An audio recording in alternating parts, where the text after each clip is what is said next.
중학교 1학년 때까지 할머니가 사주시는 옷만 입다가 친구들이 그걸 보고 수영복이냐고 놀린 적이 있어요. 그때부터 약간 상처를 받고 옷에 관심을 가지게 되는데 정말 나와 비슷한 부분이 많구나, 정말 열심히 사셨구나, 롤모델로 가지게 되면서 누구나 편안하게 다가올 수 있는 그런 스타일리스트가 되고 싶어요.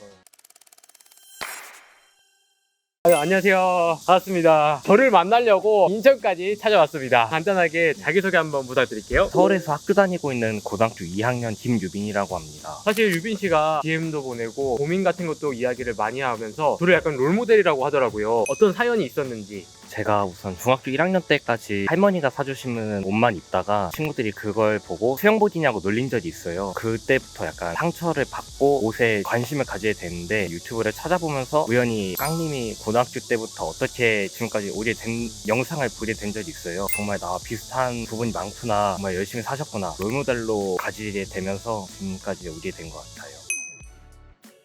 저도 옷을 조금씩 관심을 가지고 맞게 입게 되면서 친구들한테 인정도 조금씩 받게 되고 바라보는 이미지 같은 게 좀 바뀌게 되더라고요. 무엇보다 옷을 잘 입게 되면서 자신감이 많이 높아지고 나를 알아가게 되는 시간이 되는 것 같아요. 패션을 관심을 가지면서 꿈도 이쪽으로 좀 생각을 하고 있나요? 네, 저는 스타일리스트 쪽으로 지망을 하고 있어요. 스타일리스트로. 평상시에 좋아하는 브랜드나 이런 게 있어요? 국내 컨템포러리 브랜드들을 최대한 좋아하는 편인데 데님으로 치면 리바이스 이런 브랜드들을 많이 좋아해요. 리바이스. 어떤 스타일리스트가 되고 싶어요? 누구나 편안하게 다가올 수 있는 그런 스타일리스트가 되고 싶어요. 학교에서도 패션 관련해서 멘토링 프로젝트가 있다고 하더라고요. 패션에 관련해서 궁금한 게 좀 많다고 들었는데 네. 좀 맞나요? 정말 많이 있고 같이 멘토링을 하는 후배들도 열정적이게 관심을 가져주고 있습니다. 후배들도 혹시 몇 명 정도 되나요? 저를 포함한 6명이서 6명이서 패션에 관한 정보나 지식 같은 거를 서로 공유하고 제가 알고 있는 지식들을 많이 알려주는 네.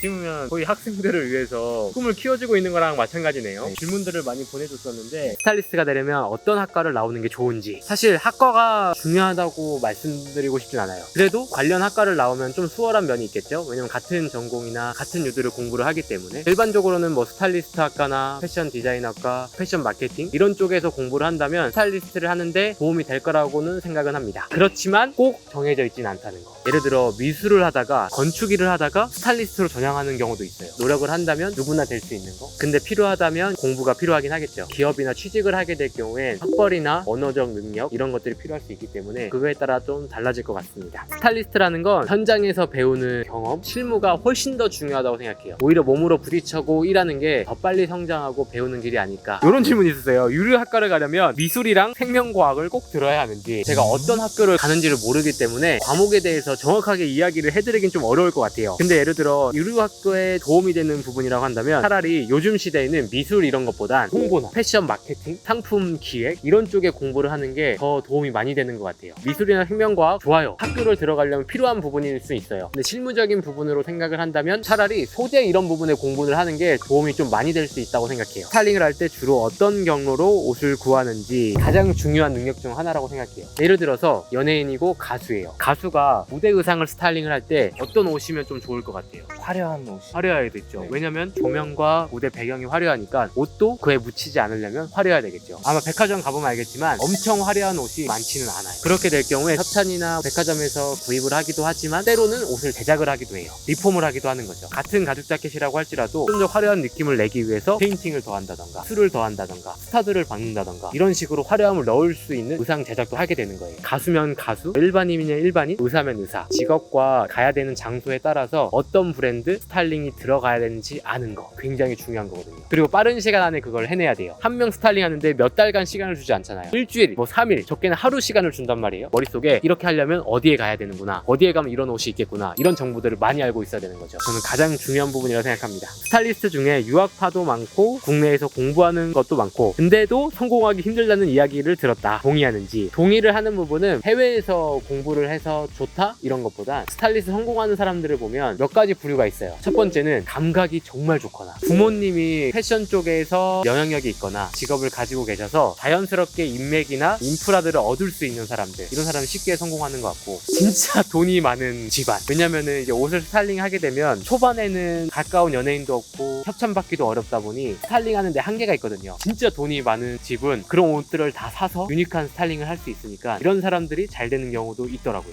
그래서 뭔가 해외에서 공부를 한다고 해서 무조건 성공하거나 유리하거나 이건 아니에요. 이런 조건이 없더라도 성공하는 사람들이 있거든요. 진짜 자기가 유명해지거나 시간이 좀 필요하긴 하죠. 이런 실력으로 인정을 받으려면. 해외파로 성공을 한다면 취업에 유리할 수 있겠죠. 대기업 같은 경우에 학벌이나 학교를 좀 많이 보는 경향이 있다 보니까 취업에 유리할 수는 있겠지만 스타일리스트로 성공할 수 있냐? 동의하기가 어려워요. 저 같은 경우에도 좋은 학벌이 있지도 않았고 돈이 있지도 않았고 인맥이 있지도 않았고 부모님이 패션을 한 것도 아니에요. 그냥 하나하나 내가 잘할 수 있는 거를 하자, 나를 그냥 알리자, 그러면서 지금까지 온 거거든요. 디자이너 관련해서 질문들이 많더라고요. 패션 디자이너가 되려면 생기부가 어떤 내용이 유리한가, 어떤 대학교를 가면 좋은가, 어떤 것을 해야 되는가. 제가 결론부터 딱 말씀드리면 패션 디자이너를 채용하는 입장이거든요. 저는 패션을 좋아하고 옷을 만들 수 있는 사람이라면 그게 패션 디자이너라고 생각해요. 어떤 학교를 나오고 어떤 걸 배우고 어떤 걸 알고 있어야 패션 디자이너가 아니라 옷을 엄청 좋아하고 내가 생각하는 옷을 만들 수 있는 사람이라면 저는 그게 패션 디자이너라고 생각하거든요. 내가 진짜 패션을 좋아하고 어떤 스타일을 잘할 수 있는지 이런 고민이 좀 필요한 것 같아요. 글로벌 패션 브랜드의 디자이너가 될 것인지, 국내 패션 디자이너 브랜드의 디자이너가 될 것인지, 컬렉션을 하는 디자이너가 될 것인지, 국내 도메스틱의 디자이너가 될 것인지, 아니면 개인 브랜드를 하는 디자이너가 될 것인지에 따라서 다 루트가 달라요. 내가 해외 브랜드의 디자이너가 될 거면 무조건 언어를 잘해야 되는 거예요. 그리고 그쪽 디자이너나 브랜드가 어떤 감성으로 어떻게 옷을 만드는지 알아야 되는 거죠. 이런 걸 좀 이야기하고 싶었어요. 디자인과 감성, 열정은 무조건 가지고 있어야 되고요. 열정 없이는 할 수 없는 직업이에요. 브랜드를 전개를 하려면 시즌을 전개하고 컬렉션을 하면은 엄청 타이트하게 일정이 돌아가요. 어떨 때는 진짜 한가하지만 어떨 때는 진짜 누구보단 바쁘거든요. 새벽에 끝나는 경우도 허다하고요. 잠 며칠 못 자는 것도 허다하고요. 체력이 무조건 바탕이 돼야 된다. 갖춰야 될 능력이라고 한다면 트렌드를 읽을 수 있는 능력. 우리가 어떤 패션 브랜드나 아이템을 보면 아, 이런 트렌드가 오고 있구나 알아야 된다고 생각해요. 지금 사람들이 어떤 옷을 좋아하고 어떤 트렌드가 오고 있구나, 이런 걸 알아야 트렌드를 반영한 디자인을 할 수 있지 않을까, 이런 생각을 하거든요. 어떻게 보면 상업적인 돈을 벌려고 하는 활동이잖아요. 네. 내가 좋아하는 걸 만들 수도 있어. 근데 돈을 벌려면 사람들이 좋아하는 옷을 만들어야 되니까 트렌드를 파악하고 알 수 있는 능력도 엄청 중요해지는 부분이라고 생각해요. 그리고 요즘에는 패션 디자이너가 홍보나 마케팅이나 기획을 어떻게 하는지 이런 영역도 잘 알아야 된다고 생각해요. 이런 바지를 만들었어요. 어떻게 홍보할 건지, 어떻게 마케팅 할 건지 이런 걸 알아야겠죠. 이렇게 만들면 어떤 타겟에게 어떻게 홍보하게 되겠구나, 이런 걸 알 수 있게 되는 거죠. 콜라보를 할 때 정말 다양한 디자인, 엄청난 것도 할 수 있지만 대중적인 것도 고려를 해야 되고 나를 보는 시청자가 어떤 사람인지, 어떤 연령대인지 이런 걸 알고 만들어야 된다는 거죠. 요즘 트렌드가 조금 바뀌고 있어요. 옛날에는 작업시설을 손으로 많이 그렸거든요. 도시카 같은 거를. 근데 요즘에는 일러스트나 포토샵으로 도시카를 그리는 경우가 훨씬 더 많아지고 있어요. 컴퓨터 활용 능력이 더욱더 중요해진다. 손으로 그리는 것도 물론 중요하지만 컴퓨터로 구현을 할 수 있는 게 속도나 퀄리티 면에서도 더 좋기도 하거든요. 이런 능력들을 가지고 있어야 좋은 패션 디자이너가 되지 않을까, 제 개인적으로 생각을 합니다. 패션 MD에 대해서 무슨 일을 하는지 좀 물어보는 사람들이 있더라고요. 머턴자이저라는 이름이고 소비자가 어떤 걸 원하는지 상품을 기획하고 마케팅하고 제작하고 원가 산정, 재고, 판매, 숫자까지 관리하는 걸 MD라고 하거든요. 그래서 크게 MD는 두 종류가 있다고 생각해요. 숫자 MD, 상품 기획 MD. 물론 이 두 가지를 다 잘할 수 있는 사람이라면 최고의 MD라고 생각하지만 두 가지 능력을 다 갖기는 쉽지는 않거든요. 우리나라는 MD 능력이 굉장히 중요하니까 전망이 좋지 않나 생각하고 있습니다. 저희도 지금 패션 MD를 채용하고 있으니까 많은 지원 부탁드릴게요. 이 정도면은 궁금했던 부분들은 더 답변을 했던 것 같고, 유준 씨가 마지막으로 궁금한 게 있는지. 스타일리스트로서 어디서부터 어떻게 시작을 해야 되는지. 어떤 스타일리스트가 되고 싶어요? 연예인, 광고, 기업, 패션쇼? 패션쇼나 아니면은 브랜드 스타일링을 하는 그런 쪽에 취업을 하는 게 가장 빠르긴 해요. 예를 들어 브랜드지만 스타일리스트가 필요한 브랜드들이 있거든요. 그 모델을 스타일링 해주는 스타일리스트가 필요해요. 패션 브랜드에서는 디자이너가 스타일링까지 하는 경우가 많아요. 그런 룩이나 실루엣을 머릿속에 생각을 하고 디자인을 했기 때문에 다른 스타일리스트가 오는 경우도 물론 있지만 직접 스타일링하는 경우가 훨씬 더 많고요. 스타일리스트가 많이 필요한 부분이 어떤 부분이냐면 쇼핑몰 같은 경우, 쇼핑몰 같은 경우는 옷을 디자인하는 게 아니라 타입을 해온 옷을 가지고 판매가 잘 될 수 있게 스타일링을 해야 되니까 쇼핑몰 쪽으로도 스타일리스트로 한번 지원을 해보면 어떨까? 이런 생각이 좀 있어요. 브랜드 스타일링을 하고 싶다면 이런 쪽으로 경험을 쌓고 브랜드에 나중에 스타일리스트로 들어가는 게 지금 제가 생각했을 때 가장 좋은 루트이지 않을까. 어디서 채용 공고를 보냐? 카페가 많아요. 네이버에 스타일리스트 협회, 스타일리스트 카페 이런 곳들이 많거든요. 채용 공고가 많이 올라와요. 그래서 처음에는 취업을 목표로 하기보다 단기 알바로 조금씩 해봐요. 내가 쇼핑몰이 맞는지, 광고가 맞는지, 브랜드가 맞는지,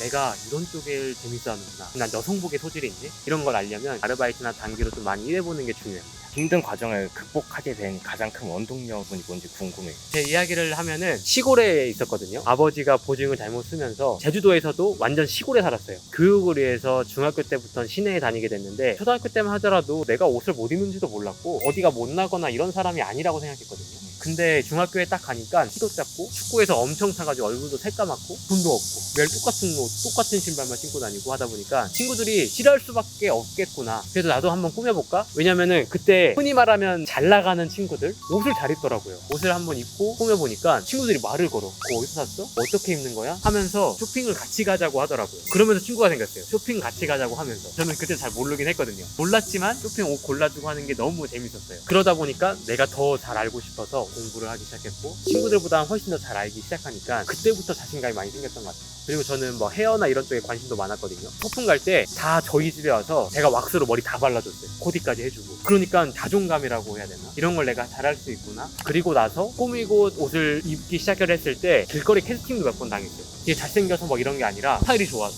그러다 보니까 자신감이 또 생기게 됐고 직업을 갖게 되었죠. 유명해지기까지의 과정이 되게 힘드셨을 텐데 유튜브를 통해서 나를 알리게 된 계기 중에 하나가 뭔지. 저도 이제 스타일리스트를 25살 때부터 했어요. 학교 다닐 때부터 모델 배우가 있는 과다 보니까 배우 스타일리스트 1부터 시작을 했었거든요. 그러다가 이제 연예인 스타일리스트까지 갔던 건데 저는 벽을 좀 느꼈어요. 연예인 스타일리스트가 쉽지도 않고 제가 주체적으로 하고 싶은데 할 수 있는 일이 아니구나라는 그런 판단을 딱 내렸거든요. 내가 잘할 수 있는 게 뭐지? 하다가 광고 쪽 스타일리스트 일을 배우게 됐고 광고 쪽도 적성이 맞았지만 조금 더 진짜 하고 싶은 건 뭐지? 주체적으로 할 수 있는 건 뭐지? 하다가 일반인 스타일리스트를 하게 되거든요. 일반인 스타일리스트라고 한다면 처음에는 VIP, 예를 들어 국회의원 스타일리스트를 했고 기업 CEO 스타일리스트를 했고 전문 직종을 가지고 있는 분들의 스타일리스트를 했어요. 아, 이런 쪽에 내가 재능이 있고 재밌구나 깨달았거든요. 어떻게 보면 일반인들이잖아요. 일반인들한테 나를 알리려면 어떻게 해야 되지? 이런 고민했어요. 처음에는 전단지를 뿌렸어요. 내가 할 수 있는 게 그런 거밖에 없다 보니까 만장을 인쇄해서 저녁에 1000자씩 돌렸거든요. 몇 명이 의뢰 왔을 것 같아요? 10명? 한 명도 안 왔어요. 문구나 이런 게 틀렸을 수도 있겠지만 이런 타겟에 맞지 않았던 거죠. 근데 저는 일단 그런 것까지 다 해봤어요. 지금 앞에 있는 PD도 스타일리스트 출신이에요. 저랑 같이 일을 했었고 그때 당시에도 같이 일하자고도 제가 좀 이야기를 했었거든요. 같이 전단지 돌릴래?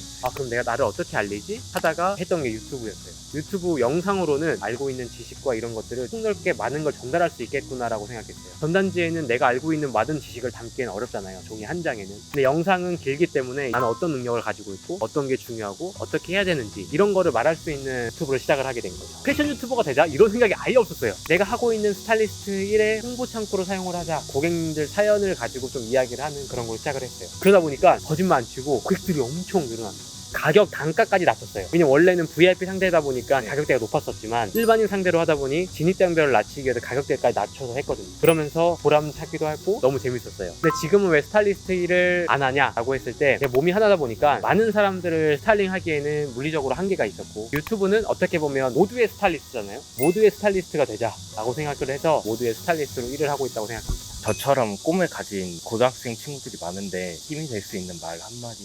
패션을 좋아하고 꿈을 가지고 있는 사람들은 좀 어떻게 보면 축복이라고 생각해요. 패션이라는 직업은 아무리 기기가 발달하고 세계가 발전한다 할지라도 절대 없어질 수 없는 거라고 생각하거든요. 의식주의 하나잖아요. 어떻게 보면 우리 살면서 꼭 필요한 거, 영원히 없어서는 안 되는, 근데 그걸 내가 좋아하고 잘할 수 있는 거라면 그거만큼 좋은 직업이 어디 있느냐고 생각을 하거든요. 그래서 자부심을 가지면 좋을 것 같고 패션이라는 것 자체가 그렇게 쉽진 않아요. 그 노력하는 기간이 있거든요. 감각을 키우는 기간, 많은 옷을 입어보고 경험을 해봐야 그 지식이 쌓이고 그게 내 기술이 되는 건데 과정까지가 힘들 수는 있어요. 패션은 좀 배고픈 직업이라는 이야기도 좀 들어보지 않았어요? 네. 너무 많이 들어보고. 저는 스타일리스트 하면서 한 달에 월급 30만 원 받았어요. 그 다음에 1년 지났을 때 60만 원 받았어요. 어떻게 보면 지금 최저시급보단 낮은 금액이잖아요. 시장을 알고 나니까 어쩔 수 없는 부분이긴 하지만 이런 기간과 기술이 지나고 나면 떳떳하게 일할 수 있는 직업이 되지 않을까? 포기한 사람들은 모르겠지만 지금까지 쭉 이어온 사람들을 보면 대부분 다 잘 됐어요. 영원히 지속되는 직업이라고 생각하니까 그 열정을 잊지 않고 자기 자신을 키우고 발전을 해온다면 분명히 비전이 있고 좋은 직업이라고 생각합니다. 내가 잘할 수 있는 패션이 무엇인지 알아가면서 좀 성장을 해갔으면 좋겠어요. 최종적인 목표 또는 앞으로의 계획 같은 게 뭔지. 저도 그걸 항상 고민을 해요. 나는 어떤 목표를 보고 살아야 되나? 패션으로서 어떻게 많은 사람들을 패션을 접하게 하고 입을 수 있게 하는지 이런 고민을 했거든요. 그렇다고 모든 사람들이 제 유튜브를 보게 할 수도 없다고 생각했어요. 그러면은 우리나라 모든 사람들이 입을 수 있는 옷은 한번 만들어보자. 그런 브랜드를 만들어보자. 이런 생각을 했거든요. 메르고란 브랜드가 좋은 퀄리티에 좋은 가격, 옷장에 오래 입을 수 있는 옷으로 많은 사람들이 입을 수 있는 옷을 만들어보자 이런 생각을 했고요. KKST 같은 경우에는 우리나라에서 수많은 브랜드를 알리고 키우고 세계로 좀 진출을 하고 싶은 그런 소망이 있습니다. 저의 목표는 우리나라의 패션을 세계에 알리고 세계에 수출하는 그런 사람이 되고 싶어요. 이 질문만으로도 얼마큼 고민을 하고 관심을 가지고 있는지 좀 알게 됐던 것 같아요. 너무너무 이렇게 좋은 질문 해줘서 감사하고, 끝으로 친구들이나 그냥 속으로 하는 거예요. 나는 이런 사람이 되겠다. 내가 꿈을 뱉었을 때 이게 좀 실현할 수 있거든요. 자신감 있게 좀 뱉어보면 좋지 않을까. 세상 어디서든 인정받을 수 있는 최고의 스타일리스트가 될 거니까 지켜보고 나랑 앞으로 계속 친구하면서 있어봐. 야, 멋있다. 이런 마음 좀 변치 말고 분명 일하면서 힘든 순간이 올 수 있어요. 그때도 포기하지 말고 내가 잘할 수 있는 게 뭔지를 항상 계속 고민을 해보면 좋을 것 같습니다. 그리고 언젠가 우리가 같이 일하게 될 수도 있잖아요. 같이 일하게 되는 날도 좀 기억을 하면서 오늘 영상은 이렇게 마치도록 하고요. 다음에 또 궁금한 거 있으면 언제든 DM 보내주시면 답변드릴게요. 감사합니다. 감사합니다. 평소에는 알기 힘든 얘기들이 많았기도 하고 궁금한 점을 직접 물어볼 수 없었던 게 가장 컸는데 질의응답을 받을 수 있는 시간이었어서 너무 좋았던 것 같고, 어떻게 보면은 되게 유명하신 분의 얘기를 들은 거니까 이 얘기를 들은 저와 제 후배들, 영상을 보는 사람들한테 가장 큰 도움이 되지 않을까, 너무 뜻깊었던 시간이었던 것 같고, 생각했던 거 이상으로 앞으로 나가야 할 길이 더 험난하다는 걸 알게 돼서 죽으면 죽는다는 마인드로 해나갈 마인드로 있습니다. 열정만 있다면 내가 같이 악바리로 머리채 잡고 끌고 갈 열정도 있고, 내가 할 수 있으면 너네도 할 수 있다라는 마인드가 가장 큰 것 같아요. 별거 아닌 고등학생인 저를 기회까지 만들어 주셔서 또 너무 감사하고, 제가 꿈을 키울 수 있게 해준 분이기도 하니까 사실 힘들 때면 영상 보고 항상 학교에서 롤모델이라고 소리를 하는 상이다 보니까 제가 가장 힘들 때를 버틸 수 있게 해준 원동력 중 하나니까 너무 감사하고, 앞으로도 오래오래 건강하게 유튜브 영상 찍어주셨으면 감사할 것 같아요. 이게 꿈인지 현실인지 구분도 잘 안 되고 재밌었고 뜻깊은 기회여서 좋은 경험이 될 것 같아요. 평생 잊을 수 없는. 앞으로 세상 닥치는 대로 다 씹어먹는다는 마인드로 힘든 거 있으면 다 들어와라, 다 씹어먹겠다, 악바리 마인드로 살아가겠습니다. 응원해주시면 감사할 것 같아요.